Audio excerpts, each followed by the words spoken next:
Hey guys, you already know what type of day it is. It's your girl Chelsea Afia. Today I'm calling all my freshmen out here. You already know because I'm going to give you a little advice, a little tips on how to survive high school. Yes, so you already know if you're entering high school as a freshman or even going to a new high school as a sophomore or junior, whatever, and you're not familiar on how to survive in your high school, and stupid plane,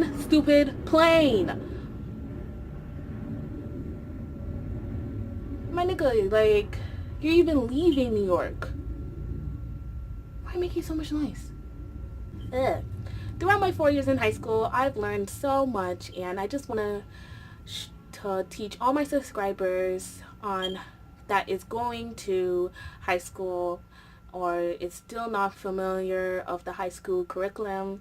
I just want to really give you guys some good advice, and let me tell you, these advice is really freaking good. Okay, you're gonna look back and feel and say, my high school experience was top notch. I made sure that I did not fuck up.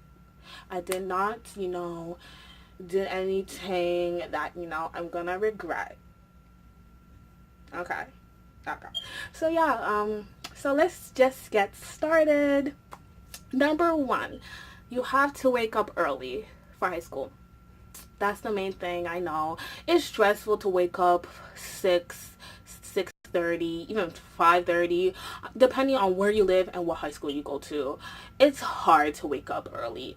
When you're in elementary or middle school, your school started at 9 o'clock, 9:30, and your eyes literally had to wake up at 7, 8, who knows, 8, even 8:30, and you don't have to prepare yourself before you go to high school like how you did back in elementary, because your mommy made you lunch, or your daddy, or your guardian, and possibly your mommy picked out your clothes for you, and helped you put on the clothes even though you're like 10.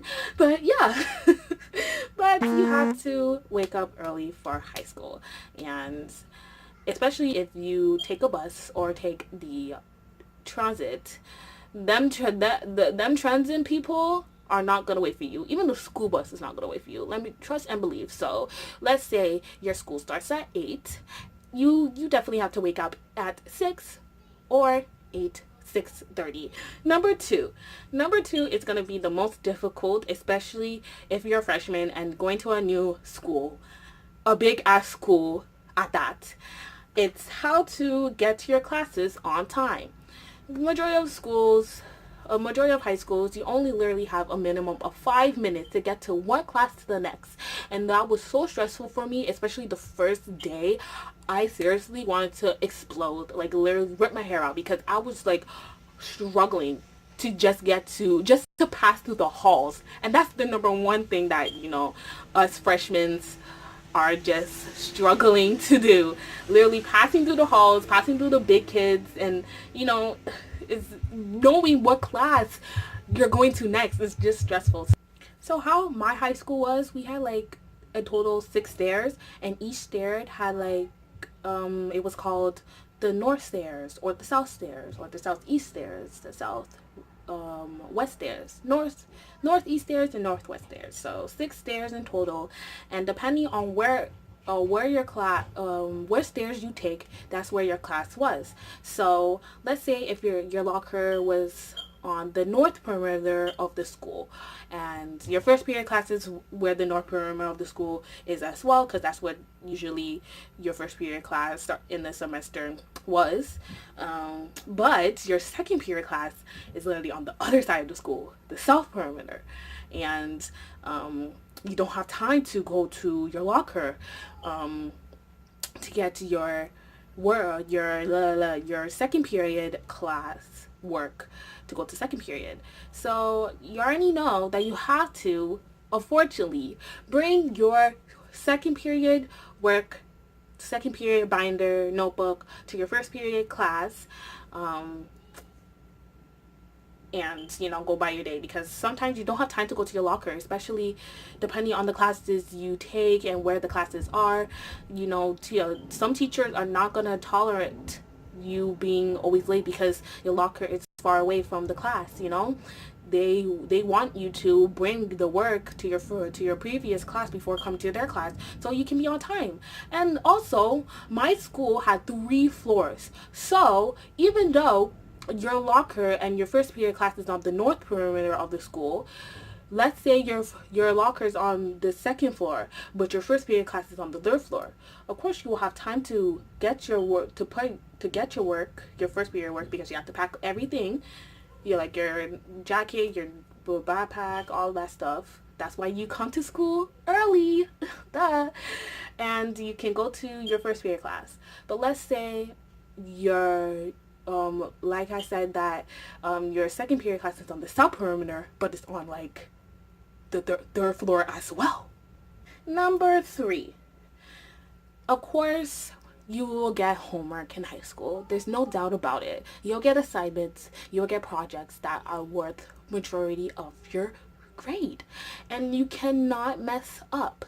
You cannot slack off whenever you're doing your assignment or project, because teachers give you a certain time, and then within that certain time, if it's not completed, they will possibly just give you a 0 flat, or some teachers will be nice and give you an extra day. But still, you won't have time, because you wasted all that valuable time that the teacher gave you to do the work nicely, and you can possibly get a good mark. So number 3 is to schedule yourself whenever you're doing your homework, your assignments, or your projects. And this is crucial from starting your freshman year all the way to your senior year. Just because some teachers don't really give that much homework when you're a freshman, or the classes that you take, depending, you don't really get that much homework. Doesn't matter. If you have an assignment, just freaking do it on the first day. Literally start on the first day. Well, whenever you get the assignment, whatever, if you have to brainstorm or organize what part you're going to do first till the next part, and so on and so forth. So, and also, if you have a after school job while you're whether it's volunteering, or you work at a fast food restaurant or a clothing store, sometimes it's hard to get more work time after school, because after school you have to go straight to your workplace. So if you have an assignment that you have certain days to finish, like I said, start on the first day. So if you have to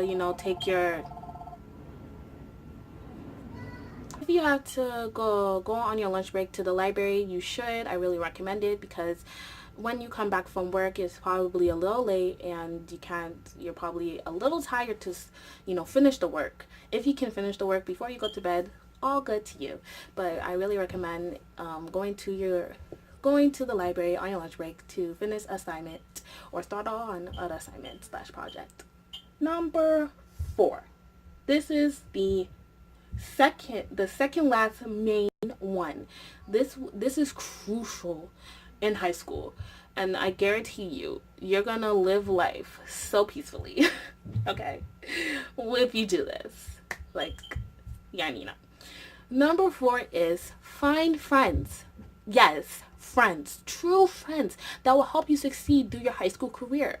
Let me tell you, okay, even if it's just one friend, 2 friends, I guarantee you that after you guys all graduate, you're gonna still be friends with them. I'm telling you straight up. I made friends that I still talk to on a regular basis till this day. And I know you guys, some people have the mentality to be friends with everybody, and you just want to be in that crowd. You want to be with the cool kids, you want to be center of attention. No, that's not how it works in fucking high school. Let me tell you, because 80% of the friends that so-called friends that you talk to, that you hanged out with in high school, you won't even talk to them in the real world. You want to talk to them in the real world, because Like, you know, you have your own life to live. And it's just so sad because, like, I see all these students, my fellow classmates, always try to be friends with everybody, and I'm just like, Nick, why? You know, say you don't even know their last name. So what? Come on, what's the difference? What is the difference? Because are you gonna talk to them after high school? Are you gonna still keep in touch with them? No. So yeah, and also you want to find friends that will help you achieve in the aspects of being in high school, like whether it's extracurricular wise, school wise, subject wise. You want to find friends that will help you achieve whenever you have trouble in a certain class. You know that you're not really comfortable in telling the teacher and asking the teacher for extra help. Maybe that friend is really good in, let's say, math or science. You know. So that's what I found in high school, and I made it my mission to find friends like that because, you know, in middle school, I'm just gonna be honest with you, I was a loser. Okay, I did not have really true friends. I was not really myself, you know. And especially in middle school, that's when that stage of, you know, finding yourself really starts. And it really took time and struggle to really find myself in middle school. So I made it my mission to really find myself and find true friends, and, you know, let people appreciate and respect me in high school. And that's why I achieved. So number one thing I achieved, and I'm super happy because till this day, those people that I became friends since day one are still my friends today, and I'm really happy with that. So the last one, and it's crucial, this is the ultimate advice I can give you with life when you enter high school. And if you do not achieve this tip, this advice, your whole high school career is over. Number 5, let me tell you, number 5 is, how the hell did it? Anyways, number 5 is like, you should not even think of doing this. Like, seriously, it's no need to do this in high school because everybody talks. Everybody will eventually know each other because you have different classrooms with you will have different classes with different classmates. So you will eventually talk to a few, possibly more. Don't lie. Do not lie throughout your high school. Do not lie. Do not lie saying that you have this or you have that, because people will find out. Literally, there's so many incidents that one person that I knew lied to one another. And throughout that whole group, everybody talks. So everybody's going to find out the truth. So you just cannot lie throughout your high school career, because it's going to be finito until everybody finds out the main truth, the actual truth. Like, I swear, that's the number one thing I hate, is when people lie, because I already know that, you know, that's not true. I can see it through your face. I can see it through your presence. Because, like, if you don't have something, no one's not going to judge you, especially if you have good friends. See? This is where we're going great right now. You know? If you have good friends, no one's not going to judge you, you know? No one's not going to say that, you know, you should have this, or you should do that, or you shouldn't do this, or you shouldn't do that, you know? If you have good friends, there's no need to lie. There's no need to pretend that, you know, you're something that you're not. So, yeah, do not lie. Do not lie. I hate liars, especially when you lie to irrelevant people that don't even give shit about you in high school. Trust and believe. So that's all the advice I had to give you on how to survive in high school. And I really, really hope throughout their whole high school career, or even the end of freshman year, these tips and tricks and advice help you to really succeed in high school. So yeah, hope you guys enjoyed the video. Don't forget to like this bad boy. I also did a back to school makeup tutorial if you want to know how to look glam and feel, you know, you're the baddie to back to school. That will be linked down below. And yeah, don't forget to subscribe to my channel. Yes, subscribe. And follow all my social medias that'll be down in the description. Yes, yes, yes. So, you already know what type of day it is. It's your girl, Chelsea Afia. Peace.